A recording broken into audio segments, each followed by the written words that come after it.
Okay,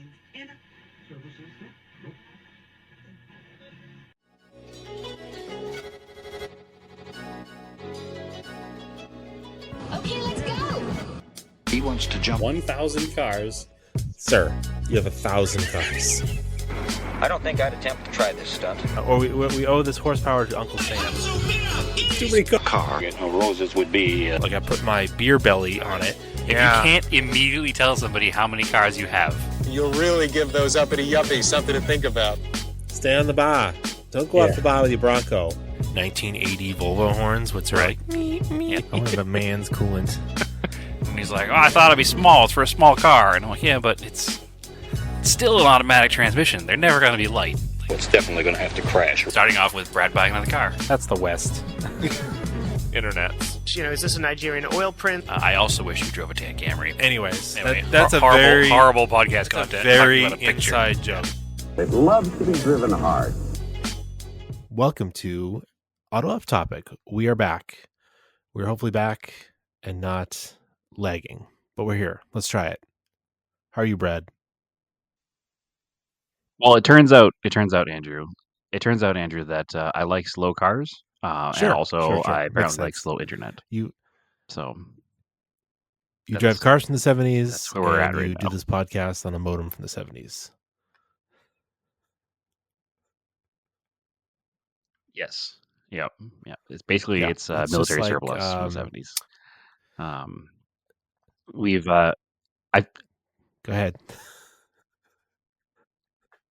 Kicked a few devices off of the server, and I'm up to a whopping 11 megabytes per second upload speed and 6 megabytes per second download speed. So hopefully that's enough to get us through basically war games. This recording. And I'll try to make some changes for next week. You're putting the telephone receiver into the thing, it's not good. and it's making the connection. Yes. Yeah. Yeah. Do you want to have a podcast? It is what it is. Hang up the phone. Just pick it up. It's just that screaming noise. It's Yeah, you've been making fun of me for having desert internet for a while, but apparently it's true. We've never really looked into it.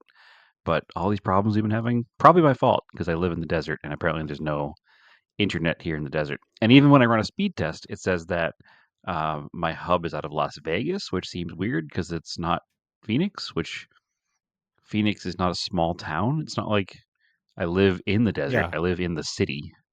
So you'd think this would be my an issue, speed but test was saying New York. whatever. So, Maybe it is.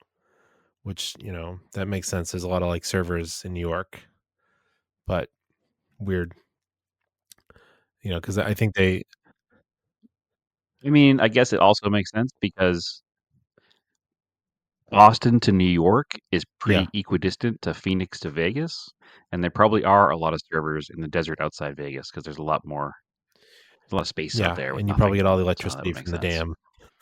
But nonetheless, we got to get it fixed. Yeah, we got to get it fixed. I got to get some actual hardwired cables, and I'll just plug the computer in during That's what I ended up doing here. podcasting time. So I've always had issues like trying to do online gaming, so that probably answers that question. Maybe. Oh, well, that's the thing. You can definitely hardwire the Xbox if you needed to, but I think you were talking about going out in the garage with that, so maybe you can get some booster. I would need a very long cable. Yeah, you can. I'm just going to build scale telephone poles in my yard to run internet. Yeah, from my I mean, garage. you haven't filled in the yard yet, have you? Oh, yeah, it's all done. I mean, well, you still have that gravel area, right? Because I still have you don't gravel. have frost. Yes. If I were going to run hardwire, if I were going to run hardwire, I would have had to have done it with the power because we buried power from the house to the garage in pipe. So I should have run it in that pipe, but I did not. Even if you ran just a pipe. So, but well, you don't. I mean, when my dad built his garage, the power came from the street, but we dug our own little trench from the house to the garage, and there are pipes there that he installed that he still hasn't used, and he's been meaning to pull like a network cable through them. I remember this is now 20 years ago. We buried them and then put rope through them, so there's just like rope living inside them. It's probably disintegrate. We've got to pull the wire through, but we have to refish it. But you Yeah. don't have any frost to deal with, so you probably could dig a little shallow trench and put 25 feet of conduit, because you're not running actual electricity in it.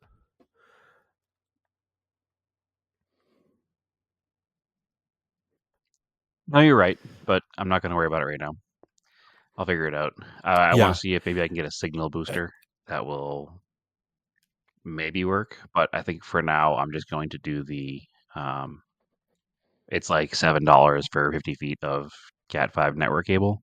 So for the next podcast, that's what we'll do. A little behind the scenes here for everybody because we're incredibly frustrated at the moment trying to get this stupid thing recorded. To be an fair, hour and a half later. it And was after having suggested in problems the the past few Discord, which you times. just come hang out in, because we've got there's people who know a lot about cars, a lot about networks. It's a good little brain trust. No.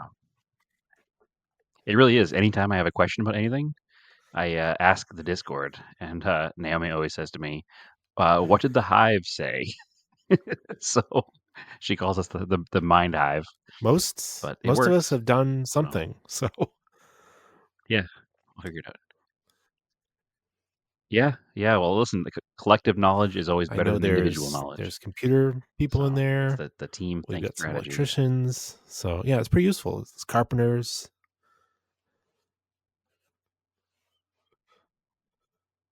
Yeah, a little bit of everything. Some jack of all trades. Yeah. Some jack of no trades. A couple of hack everybody has a podcasters. place. We're there. Couple hack podcasters. Some real smart guys. Some real dumb guys. Some real wise guys. Memlords. It's all good. Memlords. Say Oh, the slumlords? slumlords too. Or landlords. Oh. Slumlords too, yeah. Listen, I've seen that guy's place. Nope. He doesn't even have a porch on the back. That's the definition of a slumlord. All right. Although I will say that by the time this episode goes live, he probably has a porch. And also, I hope he knows we're kidding. Yeah, I hope so too. Definitely So not. a we got to catch up. I don't know. Oh, anyway. What have you been up to with cars? Well, it's been like a week and a half, 2 weeks. Yeah, where'd we leave off? I have done not much. I don't think. I did finally repair the leaky power steering in the Mercor. I think last time we left off, that was still leaking from new orifices. So I finally procured power steering line and have fixed all the leaks in that. So that is all done. There is a Euro Cars and Coffee coming up here in a week, and I'll be bringing it there with Naomi had some for sale with my phone number vinyl stickers made that I'm going to throw in the back window and just see kind of what happens. So that's for the soft launch of the car for sale. I think will be that, and then go from there. But I'm happy to have it at a point where it's functional again. So I guess that's good progress. The Dodge Ram 50 is leaking fuel still. I thought I had fixed it, but I did not. And now, when I'm looking at it, it seems to be that the fuel pump that I put in it, which is one of those Edelbrock electric pumps, has a leak coming out at the fitting itself. So the fitting is definitely fully tightened on there. So I'm not quite sure why it's leaking. The internet has said do not use any kind of PTFE tape in fuel systems because it can break down and get in the fuel line. But other people who are not from the internet and are from practical applications have said that they make specific PTFE for fuel systems and that you should use it.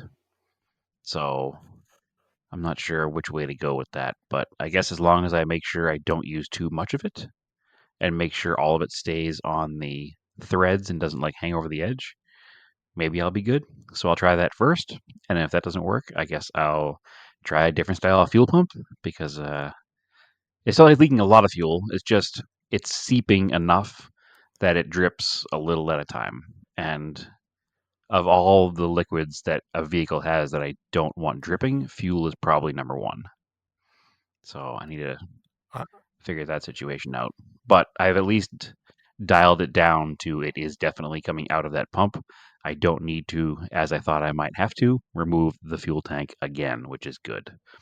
So that's a positive on that I have front. never heard of not being able to use PTFE tape.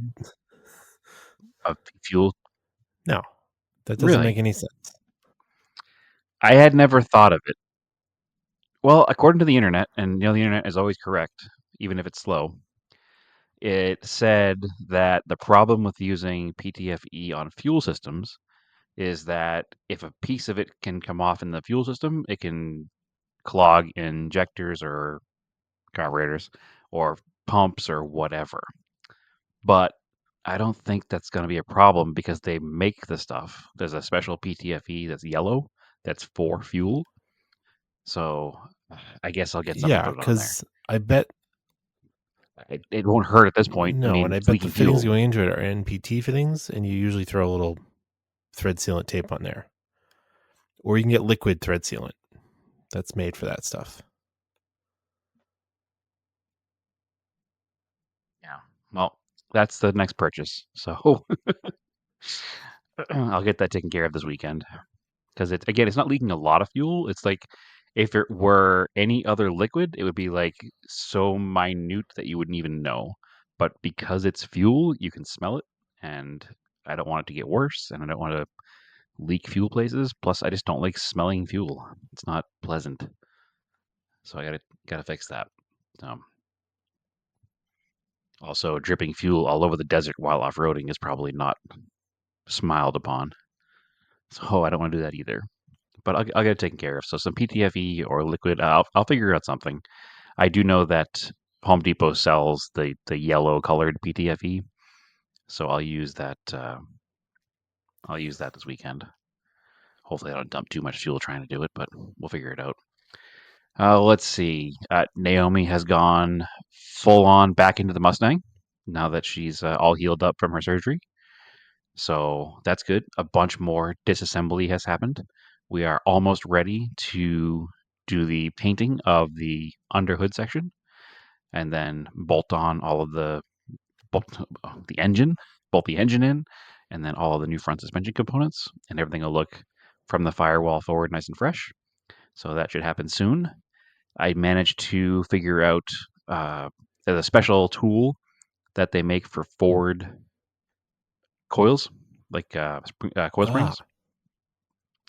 So instead of using the standard clamp style spring compressors on either side of the spring, the way the Ford spring is designed, there's a spring seat on the bottom that sits on top of the control arm that has two bolts in it, or two holes in it. And then you put this long rod down through the strut hole. Not a strut because it's not a strut car, but the shock hole, I guess, in the shock tower. And it has two studs on the bottom that go in that lower mount hole. And you put bolts in the bottom of that. And then there are two studs that go on the shock mount in the top. And you put bolts on those. And then there's a giant, I think it's a 23 millimeter nut on a threaded rod. And you just turn that and it pulls the bottom of the spring up towards the top safely without any chance of it flinging off in either direction and taking out your teeth or your face or whatever. And then you can just slowly let the threads back out on the threaded rod to release the tension off the spring, and it makes it super easy to pull the springs out of a Mustang or any Ford of that era, and even a couple of Chevys. It looks like use the same kind of spring compressor tool. So for $40, I figured it was a cheap insurance to not kill ourselves taking coil springs out, because I do have the clamp style ones, but the way the springs mount in that car, it looked a little bit difficult to use. So I figure there's a special tool made for it that makes it safer. We might as well buy it, right? Yeah. So for $40, And to not struggle I with picked it. that up. I don't know if my description of how it works. Yeah, I don't know if my description of how it works is great, but I'll put a picture of it on our Instagram page to kind of just show what I'm describing. But it definitely makes life easy. So, and it's funny because I didn't think about the size of the nut on the threaded rod, and I don't have a lot of gigantic tools, but I happen to have a 27 millimeter wrench from doing the adjusting of the timing belt on the 944 when you were Oh, here visiting. So it's the only reason I had a wrench that big, and it worked. Happened to have the right size, nice. which I'm not going to use for the timing belt on the Porsche anymore. Anyway, I'm going to use the proper tool that I ordered to make that job also way easier. Nice. But yeah, that's project cars in a nutshell here, real quickly. Other stuff I've done, we're still working on the garage.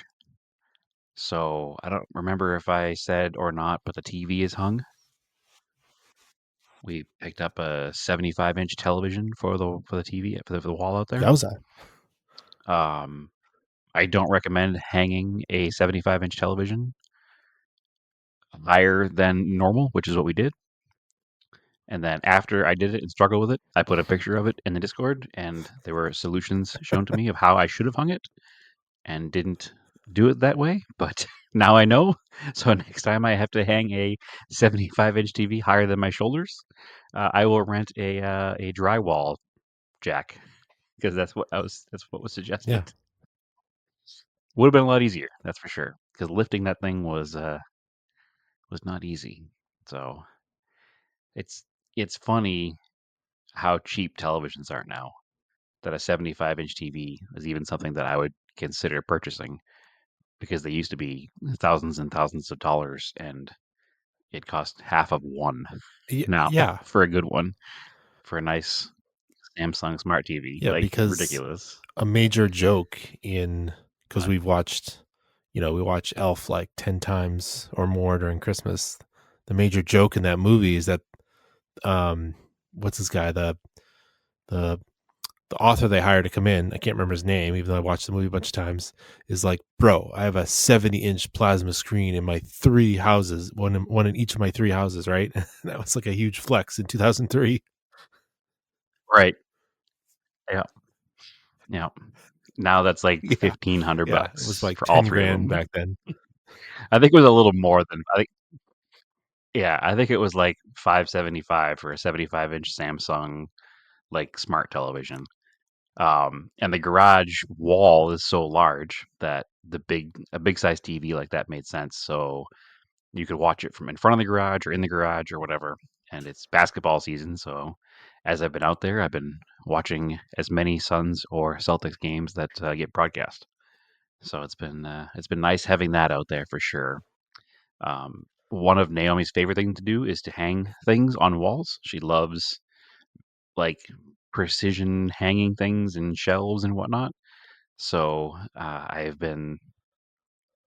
we've been hanging some shelves out there, and she's way into it, and she's way into using her laser level that the Pascarella family got as a gift. So she used the laser level, and we hung some floating shelves along the side of the television on one side, and we ordered a not really an entertainment center, but like one of those like cube storage things for below the television, so we can put the cable box and the Xbox and books and magazines and scale car stuff in that, and that'll be like the little entertainment area in the garage. And we also officially moved the toolbox from the front garage out to the new garage.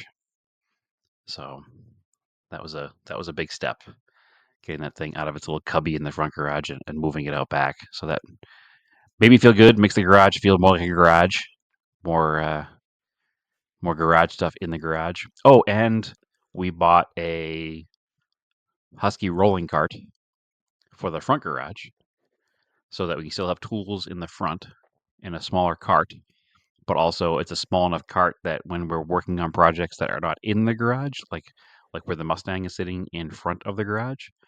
We can have the rolling cart with the tools we need right there, and then roll it back into the front garage when not using it. So we're slowly like developing our plan of how the garage work is going to happen. So it's working out good. It's working out good. Next time you come out here, it'll be a whole different place working on cars. So come on out here and work on some cars. Came to me. Miles Finch is the guy's name. But Oh, okay. yeah, I like those rolling carts. Anyway, so yeah, that's the yeah, there it's really nice. It's I don't know what 4 feet tall or so, maybe 3.5, 4 feet tall. It's got the door on the top with the pistons that opens, and it's got 3 levels of drawers on the front, and it's like a big cart on the bottom, like a big open area in the bottom to put oversized things. I think just So about it's by really the time I nice. finished working at dealerships, unless it was a fancy dealership with spec boxes, um, every tech would just have the Harbor Freight rolling cart as their like main workout thing, and Yep. it's like there's no reason. Yep. Yeah, even the higher end Yeah, one does that. there's no reason to like buy a toolbox that's not like a Harbor Freight toolbox.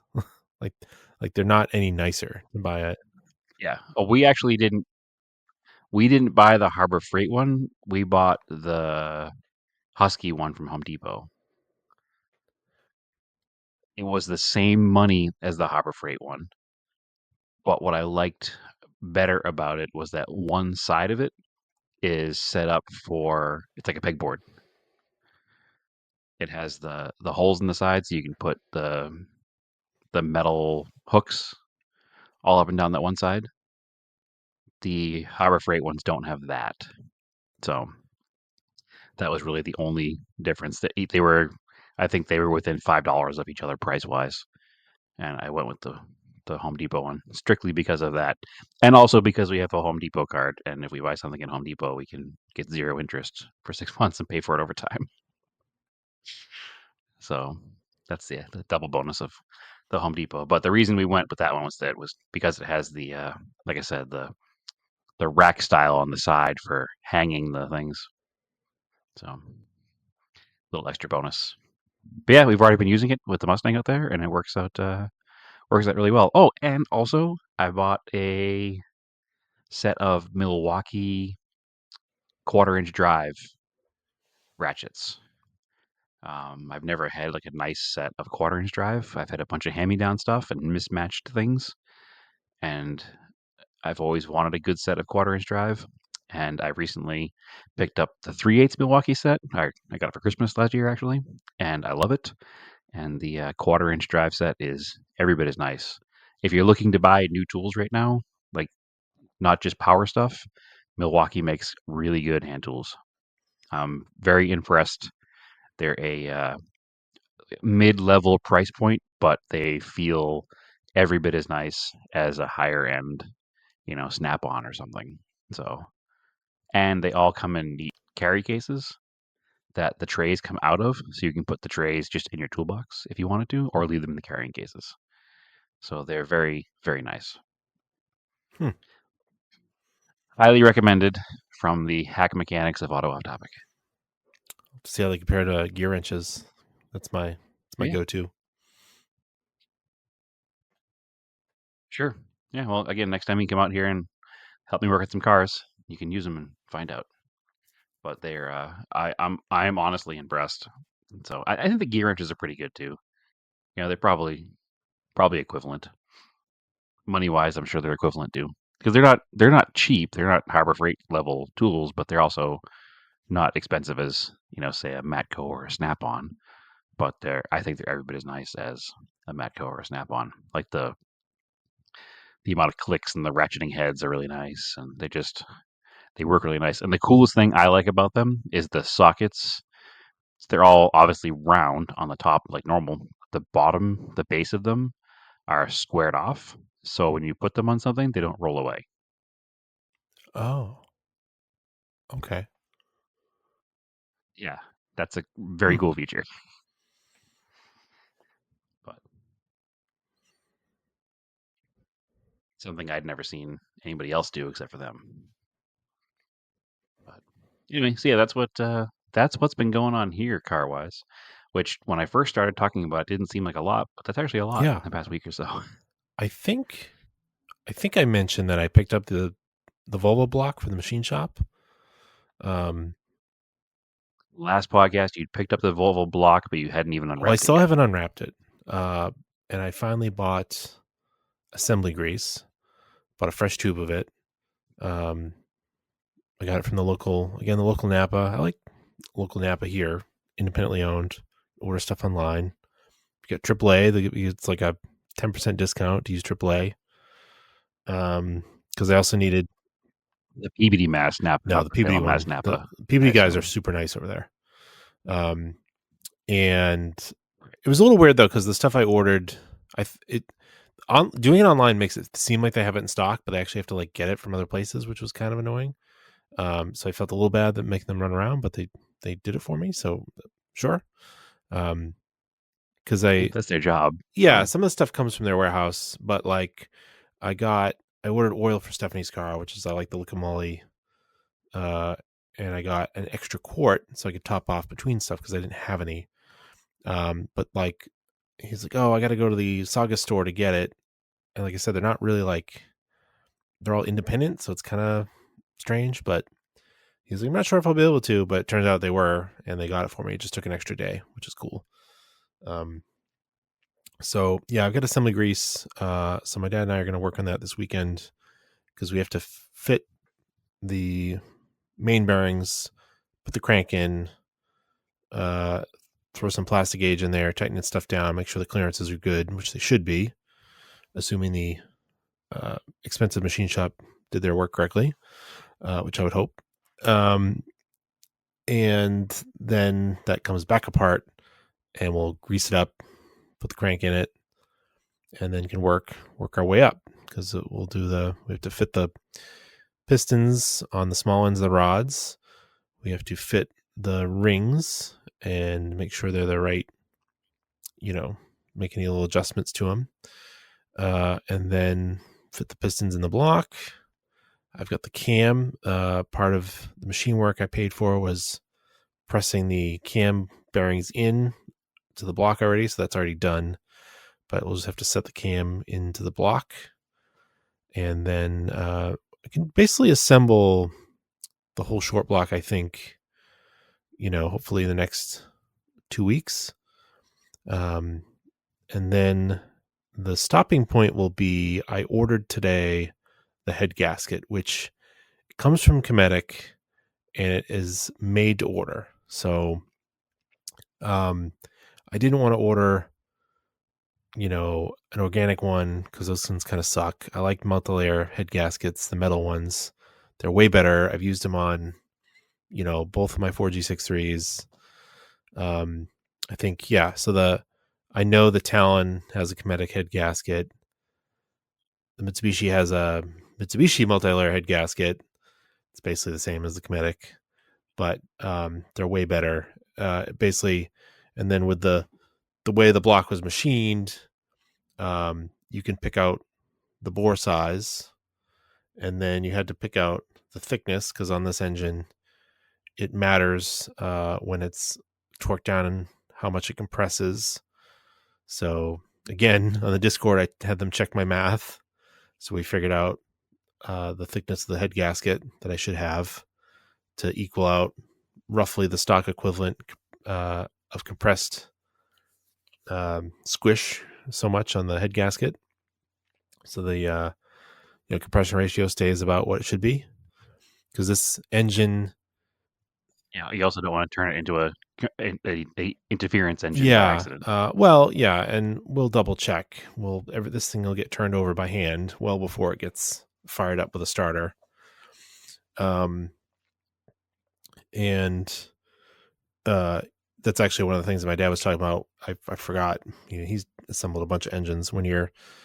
He's like, you do, he's like, we'll tighten, the crank down. Then when we're doing the rods, you tighten them all down, spin the engine over one by one every time you do a rod and a piston. And that way, if it binds up, you're like, okay, I know it's number 1 bound up for some reason, or number 3 bound up for some reason, 3, yeah.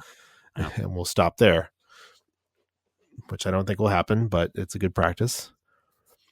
So yeah, You know, that's a good practice. That, as somebody who's never put a full engine together like that, I would not have thought of for sure. yeah. So yeah, you gotta order the head gasket. That'll take like 3 or 4 weeks to show up. It's kind of a bummer, but I wasn't sure. I couldn't order it until I had the block back and I knew what they had taken off the block, and what they had taken off the head. So, I've got some time between there. I won't be around. So it kind of works out. But I'm also piecing together the rest of the gaskets because I don't want to buy a full gasket set because I'm literally gonna like throw away like the head gasket and a bunch of other stuff that I don't need in their gasket set. Plus, it's kind of annoying. The gasket sets that they sell come with like the original kind of cork style leather gaskets for the rear seal and the front seal. When this engine was converted to the modern seals that I can just buy individually from the Volvo suppliers, the part suppliers. So I'm just I've got a cart going. I got to piece together all the gaskets that I need, and I'm getting new head bolts because one thing I didn't look into beforehand was doing ARP head studs because I didn't really think of it because I was like, it's not really a race engine. I really don't care. And I was like, well, let me look at these compared to like head bolts. And then you're reading the fine print and they're like, well, it requires one of the head bolt heads holes has to be drilled out extra or something for an oil passage that a machine shop has to do. I was like, well, it's not going back to the machine shop. So just getting standard head bolts. Too late for that exactly. So yeah, that's going to come along, and I got to get all the timing stuff. Again, bounced ideas off the Discord. I think we're just going with the regular fiber timing gear. There's no real advantage to the steel or the aluminum. OEM1's fiber. It's not turbocharged, supercharged. It's going to be making stock power. Somebody said if you call it composite, it sounds better than fiber. It's a daily driven car. Yeah. And it's not like it's a daily driven car that's going to see 30,000 miles a year. It's No. going to see a few thousand miles a year at best. So it's not going to be a problem. No, and the one that came out actually wasn't even worn out. So, it'll be fine. And, it'll be quieter and whatever. So, I'm looking forward to doing that. And then it's like, I'll get that engine together, get it in there. I got to figure out how I'm going to set up the exhaust. I'll have to take apart the carbs, clean them. I think I talked about all this. I got some other stuff I got to track down, like the throttle linkages. I want to do all the original linkages again. And really, it's just going to take some time to get those little things back in. And I'm not in a super rush, but I would like to have it for the nicer weather. So I'll be working on it. Hopefully, maybe by June I'll have it running at least. So we'll see. Well, it looks like there's a chance I'll probably be there the first week of June. So it would be exciting to see it running, or at least either help you finish it or get a ride in the car. So yeah, that as of just before podcast recording tonight became a potential plan. So we'll see what happens. Yeah, so that's what I got. Yeah, I'd love to take a ride in it. Yeah, so that's what I got going on for Project Car updates at the moment. Not much else. I mean, it's still wintertime there, so that's pretty good. We made a hard pivot to spring. Like it went from being 0 degrees to like 50 and 60, like in a matter of days. Well, it's currently 47 here, so you're doing better than us. It was warmer here today. That's weird. It was warmer midday today. I think it got up to it was high 60s today, but it's some kind of storm front came in from the west, and it's made it cold and rainy tonight. I went out to put the as you and proper New Englanders like myself say, put the barrels out for trash night.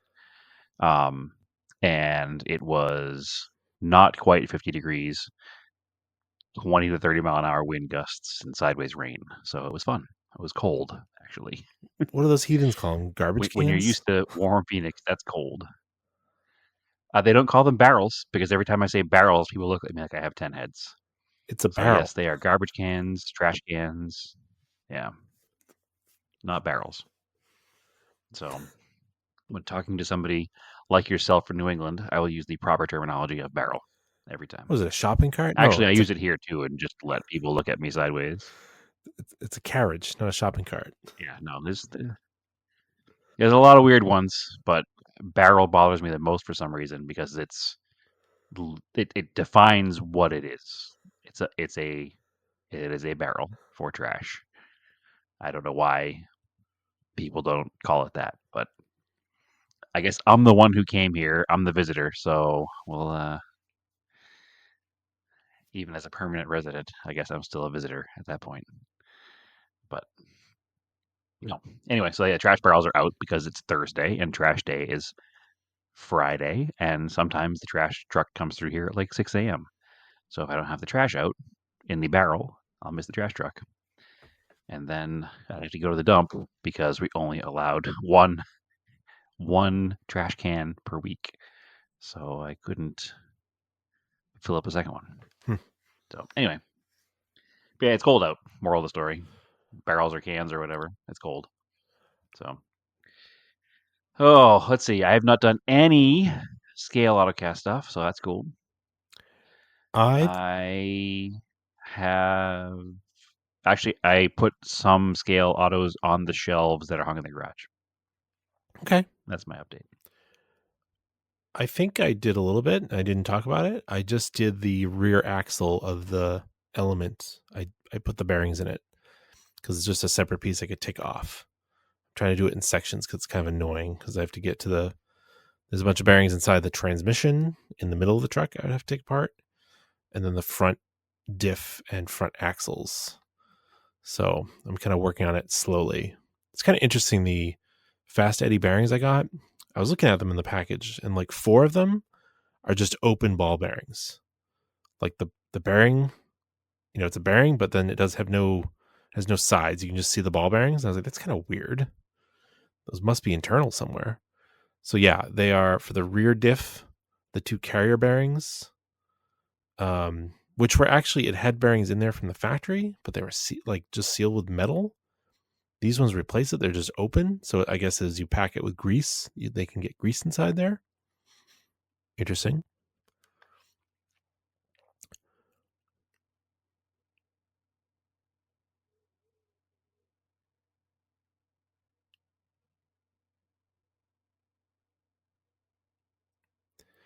So it seems as if we hit the 35, 36 minute mark. This podcast falls apart data wise. Oh, no. I had hit mute because I was moving in my chair Okay. and forgot to unmute it afterwards. So All right. no error on the podcast, error on Brad. All right. I'll leave and it we'll in. leave it in because that's part of the sauce. Yeah. The secret ingredient to a successful podcast for multiple years is still not knowing what you're doing.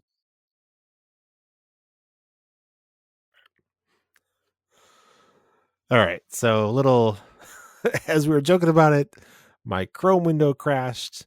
And so, yeah, that's all we do for scale project updates there. Let's do it. Brad, NASCAR visited you in Phoenix, but you did not visit I did not NASCAR. visit NASCAR. I was going to go to NASCAR. Let me rewind a little bit. Last year, I bought tickets to the NASCAR race like the day before because they were cheap, and that's why I went. So I said, this year, I'm going to do the same thing. I'm going to buy NASCAR tickets the day before NASCAR and then go to the race and not pay a lot of money. So I went on StubHub, which is where we bought them last year. And basically the same seats we had last year, the day before the race this year, were $400 each. And I said, that is absurd for a mid-season NASCAR race. That is absurd even for the championship race. That is more than I would pay for Daytona tickets in the kind of area where we sat for this race. So I said, no, I'm not going to do that, and got frustrated and closed it out. And then I was annoyed. I was like, fine, I don't want to go anyway. So then later on that day, for some reason, I checked somewhere else. I don't remember if it was Ticketmaster or Vivid Seats or any one of these corporate companies that screws you over by holding on to tickets forever. And tickets were closer to face value with all of the junk fees and everything they add on the end. It would have been just shy of $100 a ticket, which is more reasonable, but also still expensive, and like $40 more per seat than I paid last year. So I was frustrated. And then I just said, Yeah. you know what? It's a whole thing to go out there. I'm kind of annoyed now. I have a lot of other stuff I want to do. I'd rather not spend that money. We just spent the money on the toolbox and the tools and the shelving and stuff at IKEA for the garage. I'll just watch it from home. I'll look into what tickets are for the championship race in November because I'd rather go to that anyway. And if I'm going to pay $100 for a ticket, I'd rather be at the championship race, I think. So if I had been able to get tickets for $60 like last year, probably would have gone closer to 100. It's not the end of the world, but it just annoyed me just enough that I didn't go. So I was looking at tickets for November, and they are similarly priced. They're between 95 and 120. So I'll buy some tickets for the November race and enjoy that instead. Plus, it's the added bonus of being the championship race, and I've never been to the championship race, so that should be fun. But anyway, yeah. So I did not go to NASCAR, Andrew, even though it was here, and I'm not going to go next week, even though it's in Vegas. The so the stands didn't even look filled on TV. And do you have to pay to hike up the mountain and watch it on the back stretch there or whatever? Yeah, they charge for the mountain seats. They kind of have to limit the amount of people that go there, because if it was just free to go there, nobody would buy a ticket to go sit in the stands, and there would just be 100,000 people shoulder to shoulder on the mountain. So you do have to pay. It's less money, if list price on a ticket in, say, the grandstands on turn 3 is $70, I think it's 45 or 50 to go on the mountain. So it certainly isn't free. It's kind of fun. Could be fun. I don't know what the view is from up there, and there's no facilities out there. That's the issue. When you're at the racetrack for a long time, I think you want facilities and vendors and whatnot. So, well, I mean, the race was decent. It was pretty interesting. So what I saw was a good race. That's my second rant of the day. Last year, on my DVR, I was able to just put NASCAR Cup Series and record series, and it recorded every race without me thinking about it. Thankfully, I attempted to watch this one before the race was over, but then I realized that my TV cable box had not recorded the race because the cable company didn't call it NASCAR Cup Series in the title. They called it the Shriners Children's 400 or whatever it was called. So it didn't get picked up by my DVR.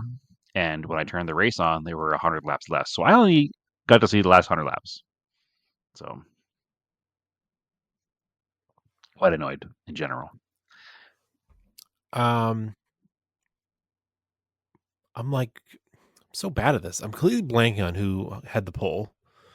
But I know Joey Logano was on the outside at the beginning, and then like the first caution, like jumped the restart or something, like went down below the yellow line. It was such a weird call. Went below the line was the issue. And they made him do it. Yeah, and they made him do a drive-through. So he ended up at the back. But again, his car, like every week, is so damn fast.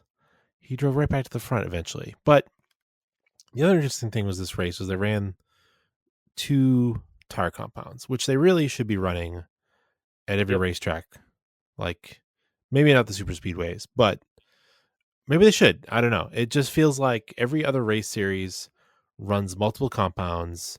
It really enhances the race strategy. It makes it much more interesting for fans that there's actually something happening that's just like it doesn't leave it just to fuel strategy. Because there's nothing worse, I think, than the fuel strategy race because they just end up driving slower. It's like I didn't go to a race to watch cars drive slower. No, right? I agree. That's when they're just lapping slowly for no reason. That's frustrating.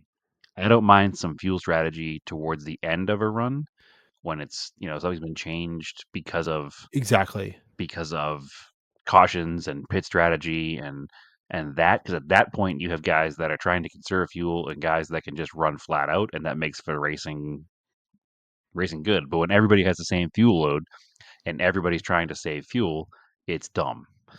Like it's really dumb. Make the stages so you don't have to conserve fuel or something along those lines. Like this doesn't whatever the strategy is that everybody has come up with, it doesn't make any sense as far as a fan goes.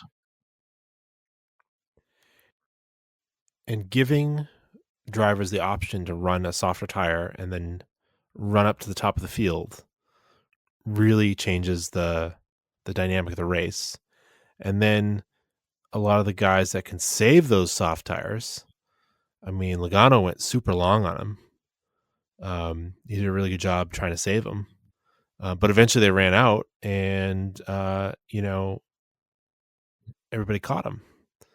And that ended up being pretty interesting in itself. Yeah, no, the tire strategy is cool, and every major race series other than NASCAR does it. I mean, you hear the talk of F1 all the time. It's the option tire. Oh, he's on the option tire. IndyCar also has the option tire, so it makes sense. It's another way to encourage competition without handicapping the car. So I think it's good. Right. And it gives drivers, a couple guys had a bad like opening few laps. It gives them a chance to throw on these super Make up sticky some time. tires and Yeah. go out and make up some space, make up some spots. Yeah. And get them back in the race. Like you can throw a gamble down on that and it's cool. And they should keep doing it. I don't know why they don't for every racetrack. Road courses included. Why not? Like let's mix it up. Let's get these things out there. I'm totally down on the situation. Yeah. Watching IndyCar in Florida, they on the road courses they also do it. So why not? Keeps life interesting. Yeah. And then obviously Yeah, that was you cool. force the teams then, to at least at one point in the race run that set of tires. Yeah. But like I know during this race, Chastain had a mess up and had to go out and he ran the tires to make up spots. But they came back in and they swapped the tires. They kept those soft tires because they could go back out and run. They had some laps on them, but they could go use them again if they had to, which is also cool. That's another cool way.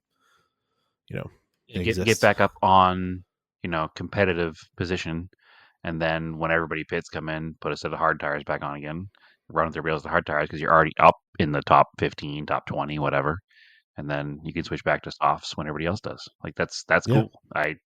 I'm right with you on that, Andrew. It was a very cool strategy, and I enjoy watching. It's something else also for the commentators to talk about the whole time, and like it brings a whole dynamic to everything in the race. It's not just one thing. It changes the whole race. It means a bad first stage doesn't ruin somebody's day. Like it makes it easier for them to It come also back. means that at the end of this first stage, you can stay out, get your stage points, and you're not out the rest of the day. Because that's one of the things I dislike about stage racing is that come the end of the stage, it's like, all right, I can come in and get fresh tires before the stage is over and give up that stage finish so I don't get my stage points, but I'll start the next stage higher up in the field because I don't have to pit at the yellow at the end of the stage. But now it makes it so that you can stay out there, get your points, and you have that tire opportunity the next stage to move back up again. So yeah, it's super cool. I'm way into it. Should be every week. Let's do this every week. I don't understand why we're not. Yeah, because at one point, Ryan Preece drove Yep. right up at the front and led some laps, and he hasn't led. It was like the most laps he's Ever, led in I like think. forever Yeah. or ever, I think. Yeah, no, it's great. It's been Yeah. really good. But yeah, it was a lot of passing, and the end of the race was good too. So talk about guys that kind of like sleep the whole race. It was like all of a sudden, the final stage, Hamlin and Christopher Bell have worked their way up, and Kyle Larson was right behind him. You're like, where these guys weren't like in the mix really all day. They're kind of hanging out Yeah, in like never the heard their top 10, names. top 15, right? And all of a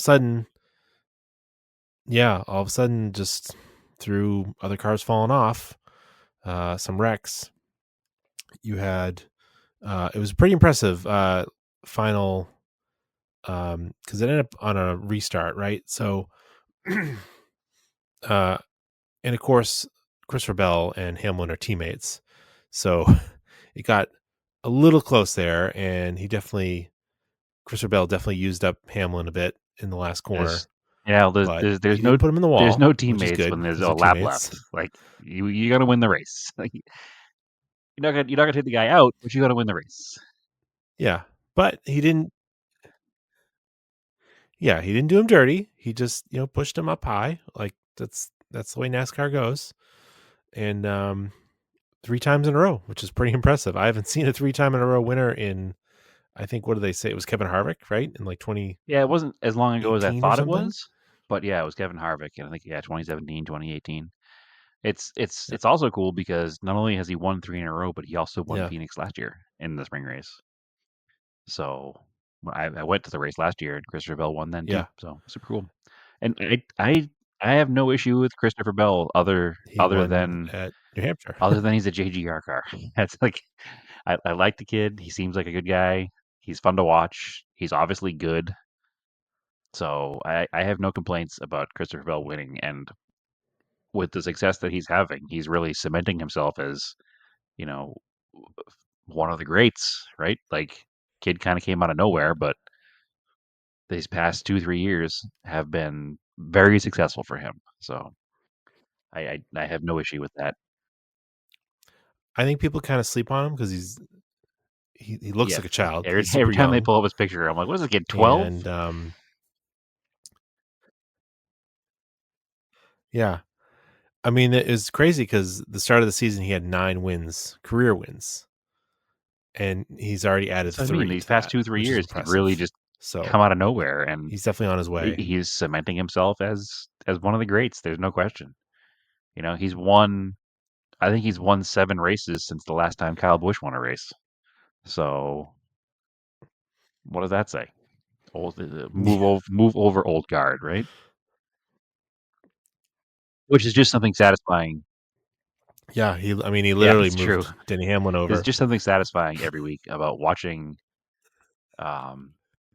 Busch like up in the top 5 and then leading and then falling off and finishing not in the number 1 position. There's just something satisfying about it. I don't know what it is, but every week he doesn't win just makes me grow a little bit happier. Well, every weekend when I see Ty Gibbs wreck, I don't know why. I just don't He's like Ty a Gibbs. nepotism driver, right? That's all there is to it. They were saying like his last, Yeah. I forget how many races, his like average finish is like 34th. Like what are we doing here? Yeah. He's the baby LeBron of NASCAR. But anyway, it should be it should be pretty interesting going to these next races because there's been a lot of really fast Toyota guys. So you've got Las Vegas coming up, which makes sense, and then I think they end that West Coast swing and they're back at Miami. So be interesting to see Tyler Reddick at Miami again Yep. because he And was we were super talking fast last before year podcast. Yeah, at we were the talking second before Miami race. podcast. It's fun to watch the lesser teams. I don't even say lesser is the wrong word, but the non traditional teams like Trackhouse and 2311. Oh yeah, non dynasty teams. Yeah, Non-dynasty teams, Penske and it's fun to watch them yeah. be as successful as they're being these past few years, and see them throwing a real challenge to the Penskes and the Roush and Joe Gibbs and all these legacy teams that have been around forever. It's nice to see some more competition that has a legitimate shot each week. So, not that any of them are backyard efforts, but it's just nice to see a change.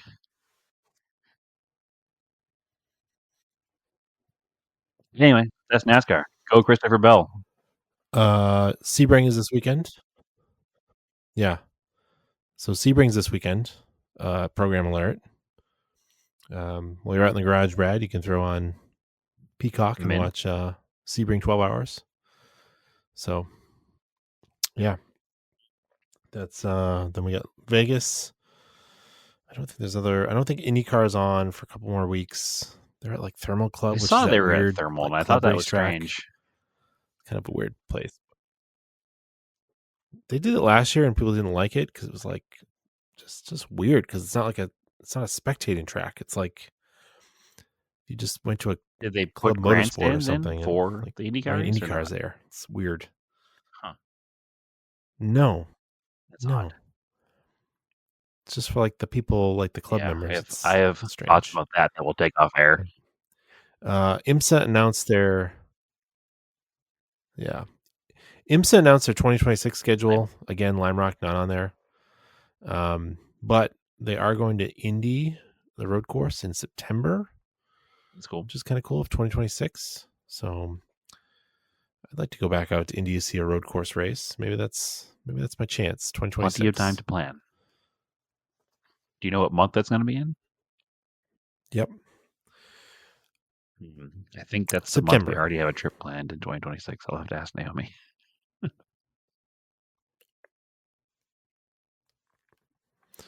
All right. Anything else other than come hang out in the Discord because you get to make fun of us for this? Absolutely. If this podcast goes totally sideways. Nope, nothing else, Andrew. I think that's it. Yeah. So yeah, the usual socials, Auto Off Topic on Instagram, Auto Off Topic Podcast on Facebook if you're still on there, Auto Off Topic on Threads, and I'm Racing Anger on Instagram and Threads.